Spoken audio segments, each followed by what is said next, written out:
welcome to Grandma Gear's Greyhound Style, brought to you in association with Delwood Greyhounds and Get Home Kennels, the very best of British breeding. Before we get started this week, I'd like to mention that on the 31st of July, it's the brilliant sale at Thurles. Now, Daniel Monk's one of the best racing managers in the business for me, and he's put together again another brilliant sale. I like the look of Lot 3, Bandicoot Domino on April 09, looks an exciting prospect in my opinion. But anyone who's going to the sale, I hope you have a fantastic day. I hope, and I'm sure Daniel and his staff will definitely look after you. I hope you get yourselves a bargain and get a ground that can give you many a great night's entertainment.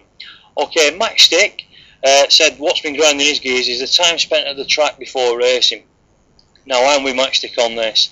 It's in this day and age, you'd be thinking that the sport should be knocking down barriers to make it easy for people to become involved, not harder.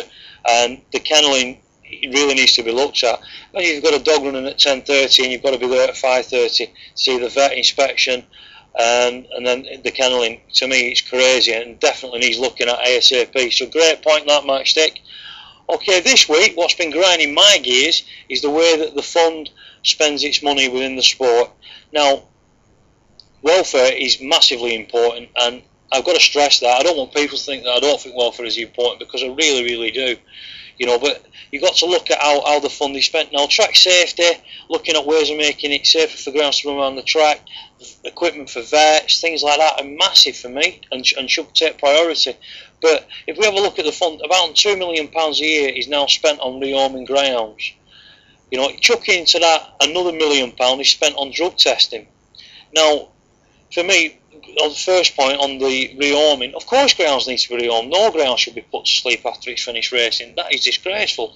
But who should be paying this? To me, I think it should be down to the people who actually own the greyhound, not the sport. We're going through a very difficult time, and the sport needs to be chucking money at improving the sport, making it more appealing. You know, can it afford to spend this? Now, whether they bring in a bond where owners have to pay, or a percentage of the prize money starts coming out, but something needs to happen. And if we look at the second point, the £1 million on the drug testing, this is all well and good. Of course, we've got to clean the sport up. The sport is clean, in my opinion.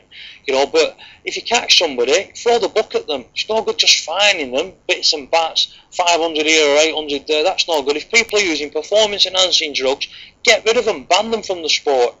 Do less drug testing, spend less money on it, but hammer them, throw the book at them.